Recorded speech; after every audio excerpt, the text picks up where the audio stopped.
Thank you, everyone, for being here. We are looking forward to this keynote discussion, a conversation with Governor Mitt Romney. Governor, thank you for being here. He really doesn't need much of an introduction. Governor Romney had a distinguished career in the private sector and business for many years before running for the U.S. Senate in 1994. He's here today to announce that he's running again for the... I'm not joking. There's some press in the background. And then later on became, after running the Olympics in Utah, the Winter Olympics, he went on to become governor of Massachusetts and helped really, when that economy was in serious trouble, and getting it on a path that is really in many parts of the country was viewed as a model at the time. Governor Romney then went on to run for president, which he did not do. You may not have noticed. I may not have noticed, right. And today he is working on a book. He is helping candidates around the country who share his view of the world, which we'll talk a little bit about today, and is spending some time weighing in on a lot of important national issues, some of which we'll get into today. Governor, I guess I'd start the discussion just at a very high level.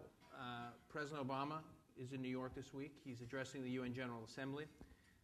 We've really had now 8.5, 9 months to look at President Obama as Commander-in-Chief, as the chief architect of U.S. foreign policy. What's your overall assessment? What has he been doing right, and what things would you have done differently? Long list on the ladder. Let me begin, though, Dan, just by saying thank you to you and to the folks here at the Foreign Policy Initiative for organizing these events that you're holding and having a chance to talk about foreign policy. Clearly, what's happening at the domestic level is drawing the attention of the American people, and a lot of the think tanks and opinion leaders of the nation, members of the media, are focused almost exclusively on what's happening here with good reason. Unemployment is nearing 10%. A lot of people having real tough times. There's talk of if you will, a nationalization effort in healthcare, and so we are understandably focused on what's happening here. But frankly, what's being done by the United States in the world is having an enormous impact. The headlines around the world about what America is doing are blaring these days, and they may be invisible to us, but they're not invisible to the billions of people who live on this planet, and they will have very significant impact on the future of the United States of America and our kids and our grandkids. So I appreciate the fact that you're calling us together and having this discussion. I didn't know where Barack Obama's foreign policy was leading. I watched the primary, and my thought was he was just going to pull all of our troops out the next day after becoming president, if he were lucky enough to do so, out of Iraq and Afghanistan, and that he'd take our Air Force One to the capitals of North Korea and Iran and so forth. Then he ran in the general election, and he seemed much more like Bill Clinton in a lot of respects. And I thought, well, I'm not quite sure where he'll end up. Now we've seen 8 months or so, and I must admit that there's one thing that's encouraging and a lot of things that are not encouraging. The one thing that's encouraging is he did not yank all of our troops out of Iraq. We're in a position where we can be successful there, and where our commitment, the surge strategy, has worked, and the Iraqi people are able to defend themselves. They did not respond with sectarian violence following the attacks as our troops were beginning to be pulled back. There are encouraging signs in Iraq, and so I'm glad he did not take precipitous action, which a lot of people feared, given what he had said during the primary campaign. But the overarching view of his foreign policy is of such a dramatic and revolutionary nature that it gives me real concern. I don't think most people yet have focused on just how revolutionary his foreign policy philosophy it is. Over the last 50 years or so, Americans' foreign policy has been devoted to promoting, defending, and securing American values in the world, meaning freedom, free enterprise, democracy, human rights, free trade. These American ideals have been something which we have felt that we are not just a casual bystander to discuss, but that instead we promote them, we defend them, we encourage them in every way we know how. One of the ways that's done is by showing that we have substantial military might, so that other nations recognize that that we have, we may carry a strong, we may speak softly, but we carry a strong stick. And that's been the focus of our foreign policy for a long time. As I've watched these last 8 months, I sense that there is a view in the Obama administration and from the president himself that rather than being the promoter of democracy and human rights and free enterprise and free trade, that America should instead stand back a bit from our allies and those that have joined with us historically in that fight, and that we should become more of a neutral arbiter, that we should determine who's right in this conflict, the democracy or the autocrat, and that we should then be a fair judge, that we become sort of the super diplomat of the world. And the examples are numerous. Honduras comes to mind, where you have a government which was backed by Chavez being deemed illegitimate by the Supreme Court and by the military, run out of town. A constitutional government is established, but President Obama is in favor of the former. He's not standing up saying, we are for democracy, we are for freedom, we are for free enterprise. No, he is supporting the one that he thinks was run out of town unfairly, which was really strange. You had an election in Iran where people took to the streets. The democratic movement was strong, but he went through a elaborate series of discussions about why it was appropriate for us not to stand in a visible way behind the democracy movement in Iran. You had an extraordinary kick in the sand to our friends in the Czech Republic and in Poland in the last few days, where people who had gone way out on the limb to stand with the United States, to combat potential public disapproval of a missile defense site in their country, nonetheless stood with us, fought to get the support that was needed, and then in a most remarkable way, we didn't just pull that missile defense back, we did it in a way that was visible, embarrassing, disruptive, that sent a very clear signal to the Russians that we're doing them a favor, and a very clear signal to the Poles that we're not doing them a favor. As a matter of fact, Lech Walesa, I don't know whether you saw the quote from him over the weekend. He said roughly something like this. He said, you can count on America to do what's in America's best interest, not what's in Poland's best interest, and Poland's going to have to take care of Poland. Basically, he's saying, you can't trust America. This is Lech Walesa. So our friends are seeing a very different posture. And so, and we could go consider Israel.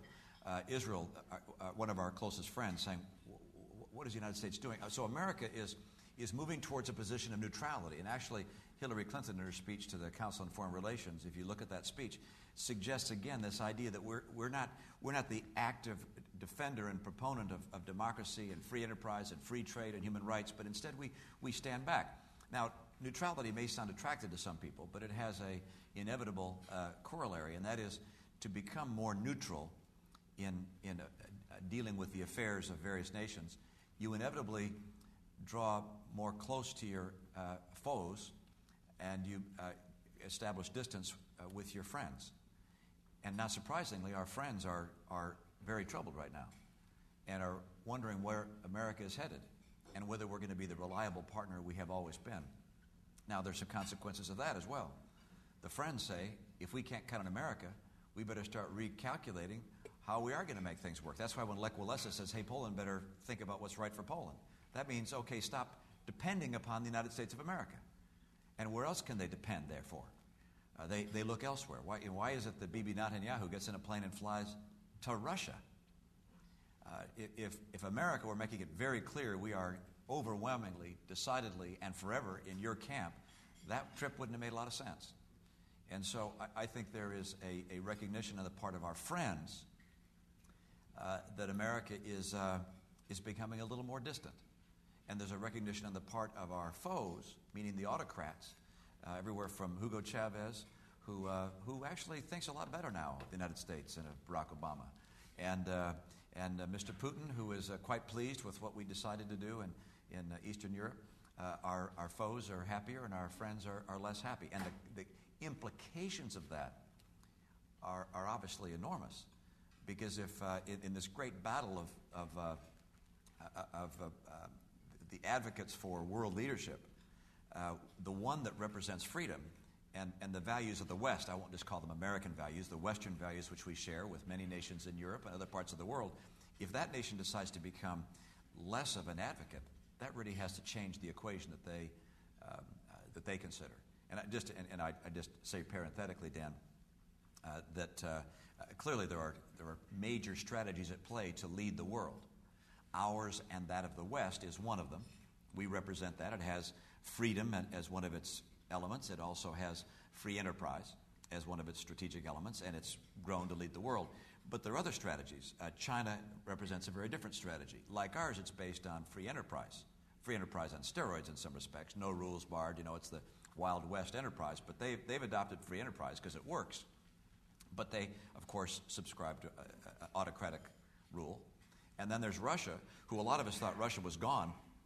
But their energy wealth has allowed them to reinvest in their military and to reassert their might in such a way that they are a contender now to become the leader of the world in the 21st century. Their strategy is not based on free enterprise. It's based on energy. And, of course, it's not based on freedom. It's based on autocratic rule. And then the fourth strategy is represented by the jihadists, who, of course, have as their strategy, if you will, the collapse of the other three. So they become the last man standing, and they release the caliphate to rule the world. But there are these four major strategies. Only ours includes freedom. And that's why it's been so essential for America over this last half a century to be so strong in the defense of freedom and the promotion of freedom and standing with our friends regardless of the consequences. I'll stop here in a second. But I know a lot of people, like myself, are very, very troubled at the idea that we would even consider having a Justice Department investigation into the CIA's interrogation techniques. These people who got answers that were needed to protect the American people and saved American lives are heroes, in my view. They should not be defendants. And that's why you have 7 former heads of the CIA saying, don't pursue that. One of the reasons you don't pursue that, by the way, goes back to my original point, which is the interrogations, in some cases, were held in places where our friends, our closest friends, were convinced by us, we need your help. We need to investigate. We need to interrogate certain people. Will you help us out? Will you locate these sites in your countries? And our friends know that if this investigation proceeds, they're going to be exposed. And there are going to be stories in their newspapers, and they're going to suffer political heat. Our friends around the world are asking themselves, is it better to be a friend of the United States or a foe?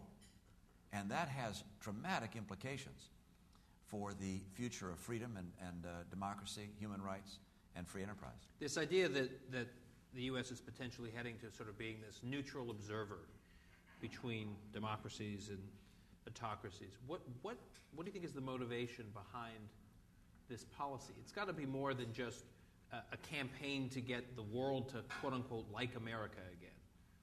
I'm sure there's some of that to it. All politicians are in love with love. But I think it flows in part from the sense that it's growing in a lot of foreign policy circles, which is that America is in decline, and that it's inevitable that other great nations are going to surpass America, and therefore that the job of the President of the United States right now should be to manage America through decline, and to make sure that we're in good stead with the Chinese and the Russians and these other contenders. Obviously, I would love to see, when some people say, well, Europe's going to get stronger, I hope Europe gets stronger. I want to see its economy get stronger. I'd love to see its military stronger. Another defender of these Western values would be very, very good news. But I actually do not subscribe to the idea that America is in decline or has to be in decline. I believe...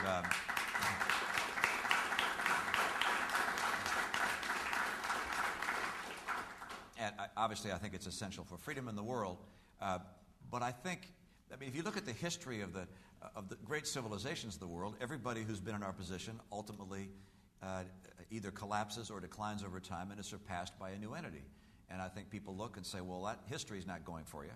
And then they look at other features. They see China growing like crazy with a large population and and very effective products coming from places like South Korea and other spots, and they see Russia's energy, and they say, hey, it's inevitable. America's going to have to decline. It is not inevitable. It is not inevitable. You can make it happen. It's easy to decline, but it is not inevitable, and there's some reasons for that. And I owe this thinking to a lot of folks that I've had conversations with a number of folks in this room, and I appreciate that. But one that's been written about is America's unusual geography. We are not surrounded by other major powers, if you will. We're all sort of by ourselves in that regard. The other contenders for global leadership, namely Russia and China, are surrounded by other nations of significance. And when China gets real strong, the people surrounding China, they want to join up with somebody who will balance China's power and allow them to remain independent and strong. And so they come to us. So likewise in Russia, people who want to remain strong and independent of Russia, if they see Russia getting stronger and more assertive, they come to us. And as a result, we naturally have this advantage of being able to be in allegiance with other great powers of the world who happen to be next to contenders for world leadership or world domination. That's an advantage we have geographically. There's another advantage we have, and that is that while the Chinese may be able to make a television set at less cost than we can, they can't invent the television set like we can. We are an inventive, adaptive, creative, dynamic, fast-moving economy. America leads the world in technology and innovation and creativity. It is part, I don't know what it is. It's part of, I think, the DNA of our entire society, that we're entrepreneurial, opportunity-seeking, technologically oriented, and that will allow us to have the economic might which is necessary to finance the military might, which provides that world power. And finally, in terms of why it is we do not have to decline, frankly, the Western philosophy of democracy and free enterprise and opportunity is a lot more attractive to the people of the world, to the billions of people in the world, than autocracy. The only people who are attracted to the autocratic regimes of Russia and China and the jihadists are other autocrats.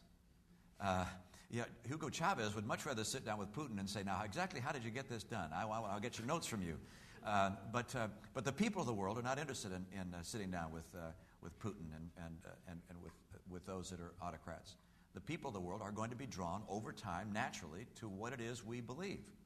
And those features suggest, at least to me, that America and the West does not have to be in decline, that if we take the right decisions and make the right actions over the coming years, that America can reassert itself, remain strong, can remain the leader of the world, and can preserve the values and principles that have made the world a far better place to live in for billions of people over these last decades.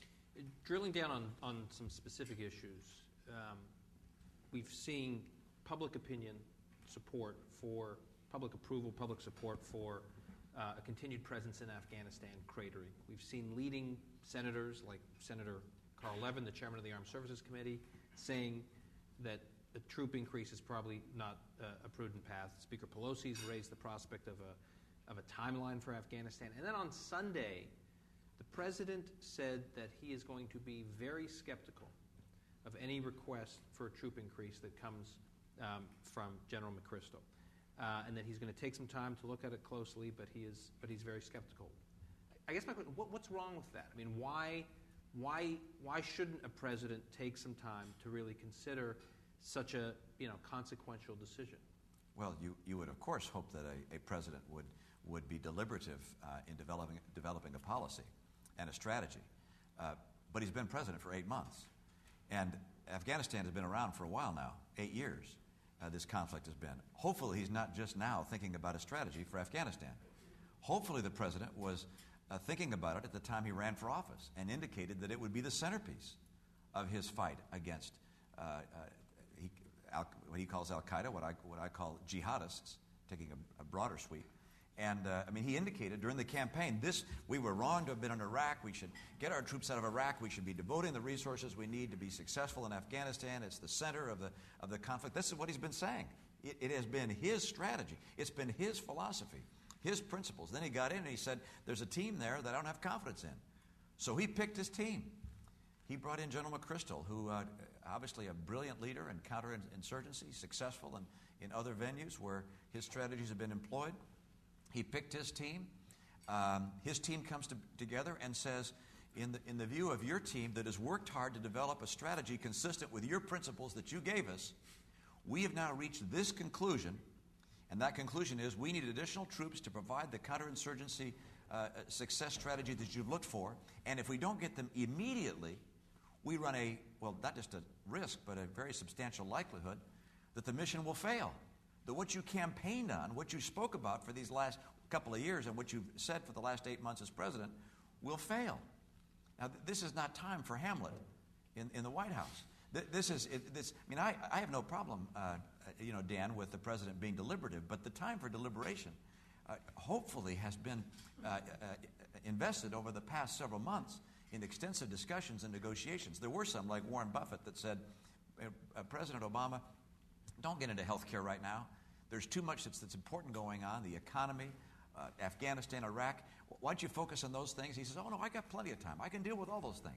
Hopefully, he's had the time to deal with the issue of Afghanistan, and he will make the decision which is called for by as great a team of military minds as has ever been assembled for a conflict like this, with the chairman of the Joint Chiefs of Staff, with the Joint Chiefs themselves, with General McChrystal, General Petraeus. This team is unanimous. They've developed a strategy consistent with his principles. How in the world can he at this stage be saying what he's saying? And you made a comment in your introduction that he just said that he wanted to deliberate. Maybe I read it wrong, but the quote that I saw, and I watched him on TV this morning, he said, if Al Qaeda is in Afghanistan, why we need to be there. But if Al Qaeda's not there, we don't need to be there. Well, Al Qaeda's not in Afghanistan. The Taliban and the insurgency are in Afghanistan. Al Qaeda's over in Pakistan. And is he just setting this up for saying, we're looking at this, Al Qaeda's not there, and therefore we can get out of Afghanistan? That would clearly the implications of that for reestablishing a base for terrorist activity and for destabilizing Pakistan. Pakistan, with how many dozens of nuclear weapons, with a large Taliban population of its own, which intends to destabilize India's Muslim population. I mean, this is a very frightful corner of the world, and for the president to be vacillating at a point like this, again, suggests a very different perspective of foreign policy, where this neutral, we're standing back and trying to figure who we're with.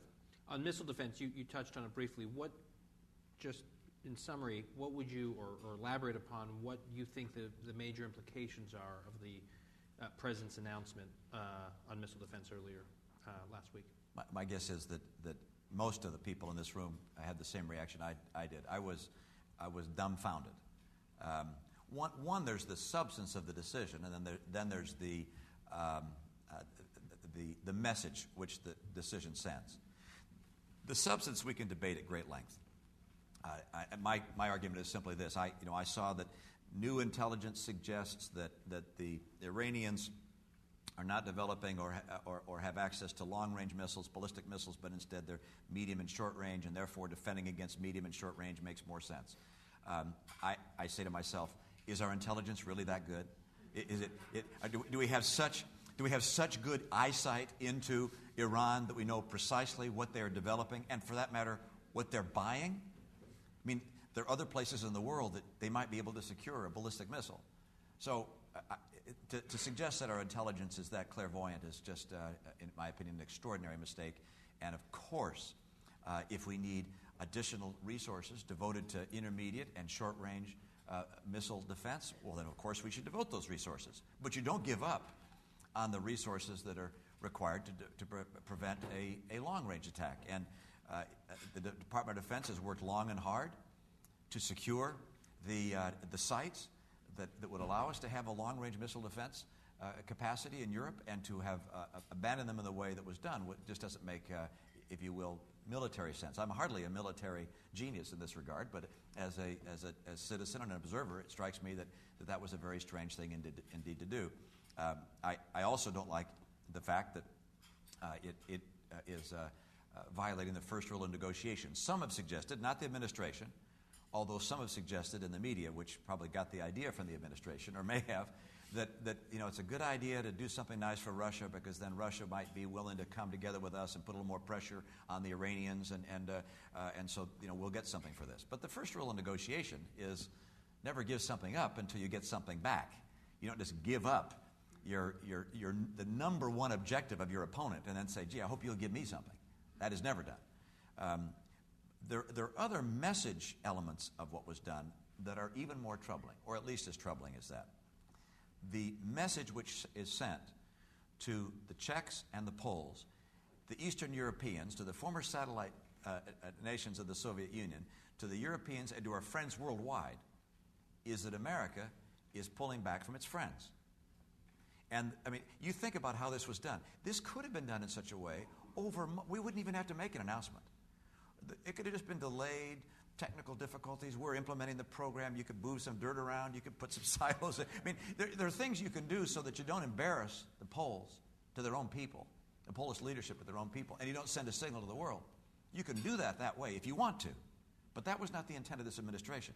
No forewarning, no preparation, no political preparation, groundwork. No. Instead, spring it on our friends, announce it for our foes, let them exult in it, as our foes did.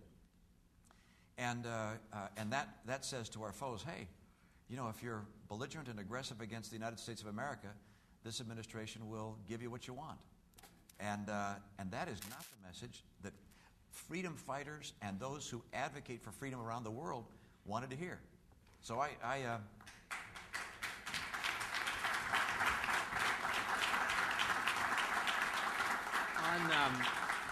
on the defense budget, which you cited as a key component to back up our protection and advancement of these values, there has been a reforming of the defense spending over the last few months, or at least the future budgeting.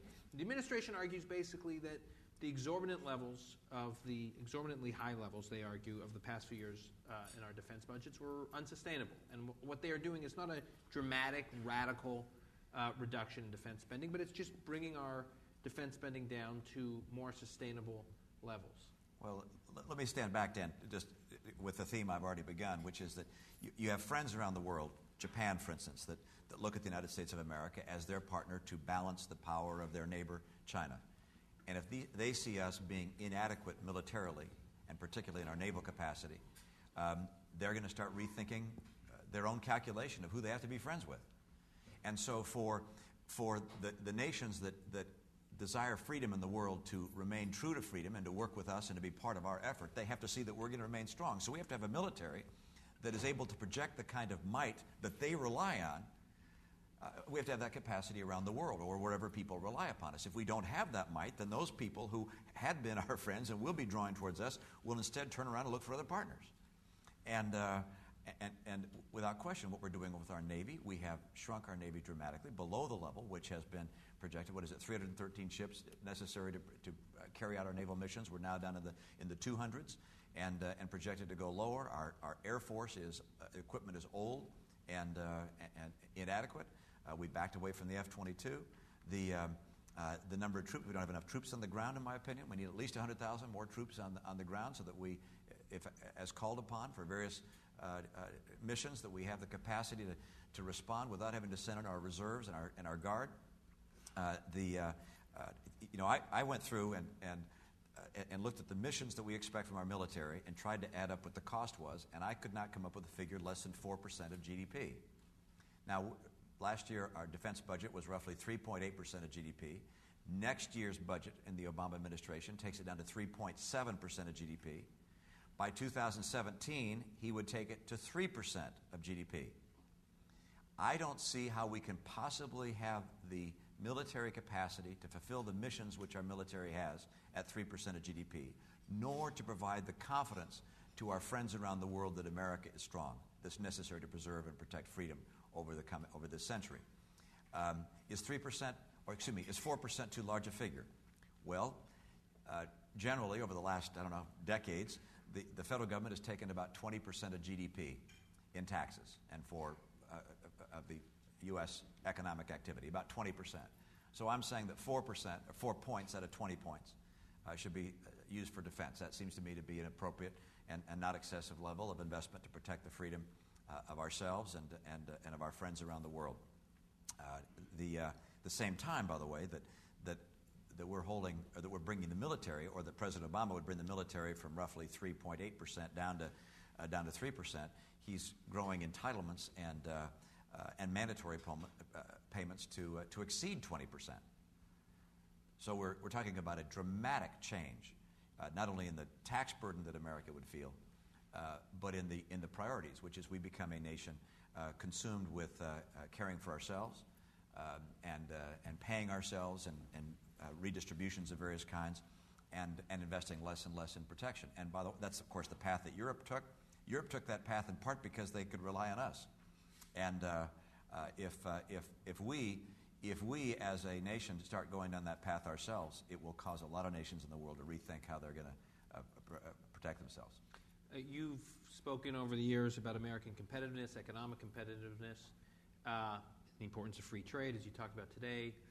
There is a major trade issue in the news now regarding China and our protection of the tire manufacturing industry.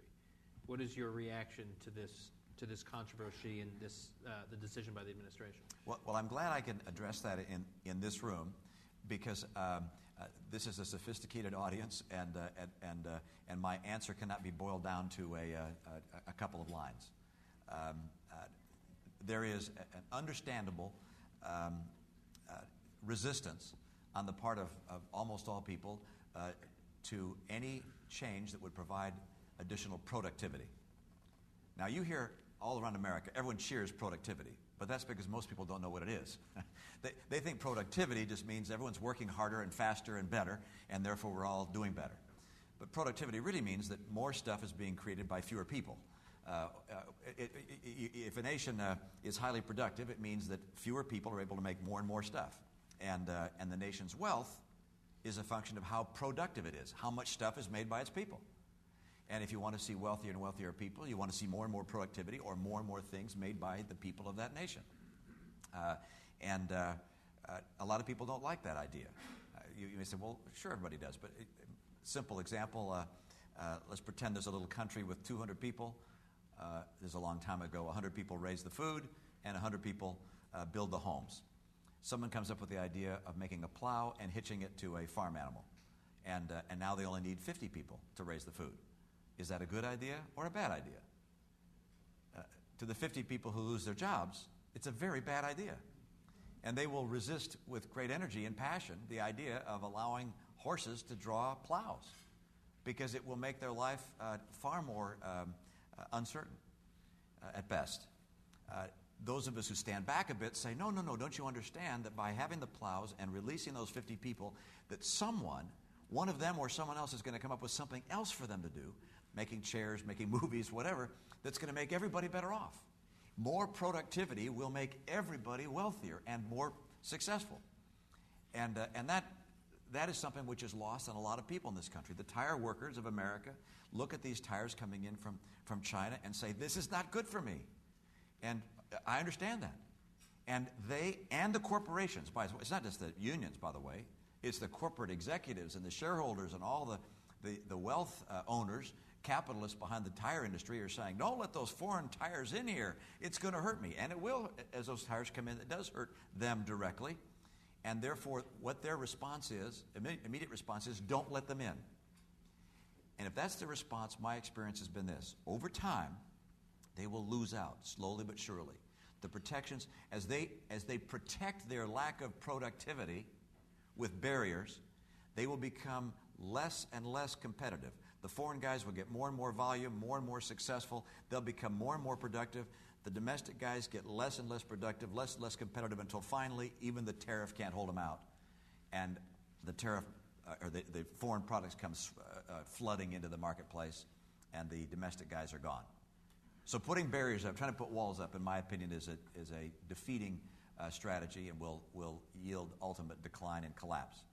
The alternative strategy, by the way, as you know, the alternative strategy is to say, okay, those guys have figured out how to make tires in a more productive way than we have, and we're going to have to find out a way to compete. we're going to have to find a way to use our ingenuity and our investments, new capital. We're going to have to find a way to compete, or we're going to be gone. And so we're going to either close the doors today, or we're going to compete head on. And that's, by the way, the same thing is true in the automobile industry. We watch our market share go down because we are not productively competitive with foreign manufacturers and with transplants that are here. If we invest in productivity here, we can be globally competitive. So, long story short, the wrong answer for America's workers and for the wealth of every citizen of this nation is to try and put up barriers to stop competition, either domestic competition or competition from abroad. The right answer is always to see competition as an opportunity and a necessity for invention, innovation, technology, and becoming more productive. If we do that, we'll be a wealthier nation, and we will be able to remain the powerful nation we must remain to have a strong and powerful military, which we must have to protect freedom. I'm going to open it up for a couple questions here before the governor has to go. Jennifer, go ahead. And please say your name, identify yourself, your organization. Thank you, Governor. Jennifer Rubin from Commentary Magazine. You spoke in passing a couple times about Israel and American-Israeli relations. There's probably no area of American foreign policy that we have reset as dramatically as we have with respect to American-Israeli relations. Can you talk a little bit about what you perceive the administration has done, whether it's a good idea or a bad idea, and what you think they have in mind? Well, if I were in the Israeli government right now, if I were Bibi Netanyahu, of course I would be very, very concerned about the conflict in philosophy and in military might with the Palestinians, and I'd be concerned about Hezbollah. But my primary concern would be what's happened with Iran. And is Iran moving towards nuclearization, and at what rate, and when would Iran become a nuclear nation? And therefore, if I were Bibi Netanyahu, what I'd want to know is, what is America going to do? There was an article, I think, in the Wall Street Journal a couple of weeks ago entitled How the Obama Administration is Pushing Israel to attack Iran. Brett Stevens' piece. Yeah. Brad Stevens' piece? Brett. Brett Stevens. Sorry, Brett. And there's a great deal of truth to that. When you have the Obama administration doing what it's doing on missile defense, on as far away as Honduras, in Colombia, we're not standing with Colombia. In Iran, with the election there, the Israelis have to be saying, "Gosh, America is not standing with its allies and its friends like it needs to. We can't count on America." And I think this president is sending a very clear signal to the Iranians and to the world that we are not prepared to leave a military option on the table. And I don't think that the Iranians are going to be very interested in volunteering their nuclear plans unless they fear that there is some severe consequence of not doing so. In my opinion, the president should move for crippling sanctions on Iran, economic sanctions on Iran, that he should move with our friends surrounding Iran to say, you guys need to put real pressure on Iran instead of going back channel to Iran to try and work things out because you see Iran as an emerging superpower in your region. You guys need to put pressure on the Palestinians to stop bugging the Israelis right now as they try to deal with this issue. You would see in this administration a get tough attitude with some of our other friends who have been reluctant to provide support for stiff and brutal sanctions. And you'd still be talking about military options. You would not say that is. You would not communicate in a way that is off the table. I think we have to communicate to people in Iran that when the president said it is unacceptable for Iran to become nuclear, does he mean that, or does he just mean that he really doesn't want them to? And at this stage, he's not communicating that it really is unacceptable. Unacceptable means you're actually developing various military plans that you might have to carry out, and that you're working day and night to put pressure on our friends, to put the pressure on Iran that needs to be put in terms of sanctions and other types of pressures to get Iran to change course. I mean, Iran now has. We now have a window into Iran we didn't have before the internet. That we can communicate with the Iranian people. I don't know if you did a poll in Iran and said, do you want to become nuclear, what the results would be. But my impression is, from those I've spoken with, that it's very popular, that it's a very nationalistic, kind of enthusiastic thing to become nuclear. I think we need to communicate that becoming a nuclear nation to the people of Iran, becoming a nuclear nation is a very dangerous thing to do. Because if at any time fissile material developed by your nation ever falls in the hands of someone else who uses it, that the United States of America will respond not just to the entity that used it, but to the nation that supplied it. And that, therefore, becoming a nuclear nation, if there is ever a nuclear event anywhere in the world, puts you, as the Iranian people, in a circle of suspects you don't want to be in. These kinds of messages, instead of cozying up to those that are our foes, we should make it very, very clear that this is critical to us, and we shouldn't be giving things away unless we're getting something. And the key thing to get is to keep Iran from becoming a nuclear nation. Yes, go ahead right there. Hi, Governor Romney. Thanks for coming. I'm Mike Clauser. I'm congressional staff. You just mentioned Iran. And readers of FPI's overnight brief know now more than ever that it is Iran's ambition to be a nuclear nation. Should it be the U.S.'s stated clear policy that if Iran tests a nuclear bomb, we take military action against them immediately? You know, I don't know that we state specifically when and where we would take military action. I don't think you want to signal to somebody precisely the event or the act that will cause us to respond, because it allows them to prepare their defenses or to hide what they're going to do in a way that puts you in a box. But I think you have to say that if you're President of the United States and you say, as this one has, it's unacceptable to the United States of America for Iran to become nuclear, then you have to indicate that there is something behind that, and that has not been forthcoming from this administration. And I don't think that military options should be taken off the table. I'm not saying under exactly which circumstances I would employ it, but I can tell you that it needs to be on the table, and the Iranians need to understand it's on the table. And they also have to feel pain for pursuing a nuclear pathway, and the people of Iran also have to recognize that there's danger of becoming a nuclear nation, and the neighborhood around Iran also has to recognize that it is very much not in their interest to support Iran or to get close to Iran that's pursuing this pathway. Go ahead. Yes, right there.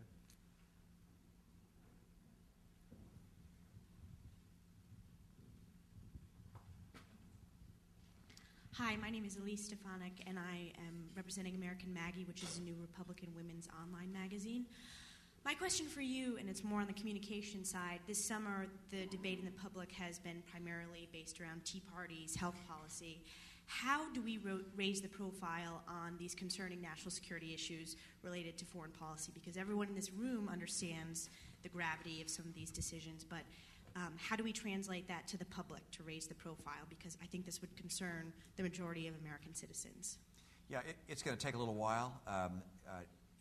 I'm not telling you something you don't know, but when you don't have the White House, you don't have the bully pulpit.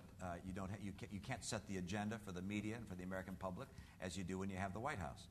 Instead, you have a lot of people all expressing their views. You know, a bunch of congressmen, senators, governors, former governors expressing their views, and those things have a hard time breaking through. But ultimately, in my view, if we as a group of spokespeople have a very similar message and are hammering it, it does break through. It takes a while. I mean, for instance, on health care, most of the nation sort of ho-hummed about President Obama's health care plan as he was a candidate. And then even in his early months, it was not a big deal. But it took a while, and then we began to recognize this is a dramatic departure from the free enterprise system that's made America what it is today, and it's the wrong way to go. I happen to believe that foreign policy is going to become a very significant issue in time for the 2010 elections. I happen to think that the president is signaling by the shows he did on Sunday that Afghanistan is about to become an issue. And it's going to become at least as visible as what happened on missile defense. And there's going to be a attention once again played to foreign policy. The president is about to address the United Nations. We'll see what he says. Of course, one of the challenges is on anything important, you have to find a way to communicate it in a brief and powerful and pungent way, and we haven't crystallized that yet with regards to foreign policy issues. I do think that the president is communicating that he is a reluctant and timid defender of freedom, and that is going to break through. People are going to see that, and the examples. It's just item after item after item, from whether it's Latin America with Honduras, Colombia, Venezuela, whether it's Europe with Russia, with Czech Republic, Poland, whether it's the Middle East with Israel and Iran, whether it's Asia. In all of these venues, you're seeing a president who is stepping back from our friends and drawing closer to our foes. And that is something which is not going to go unnoticed ultimately, and cannot go unnoticed. The only time I remember something like this happening was during the Jimmy Carter years, and we remember what happened then. And I think America is. I do not think America for a minute will stand still for the idea that America is in decline. I know that the chattering class has all accommodated that idea and nods their heads knowingly. I think the American people say, no bleeping way. America is the greatest nation on earth, and we're not going to decline. Well, on that note, Governor, I know you have a tight schedule. Thank you for being here. You know, Russian President Medvedev has said that since when President Obama came to Moscow, the administration requested to meet with Russian dissidents. Medvedev said the other day that he's coming here for the UN General Assembly. While he's here, he'd like to meet with American dissidents. So I think we found our guy. He'll be here. He'll meet with Mitt Romney, an American dissident. Thank you for being here. Hey, thanks, Dan. Thank you.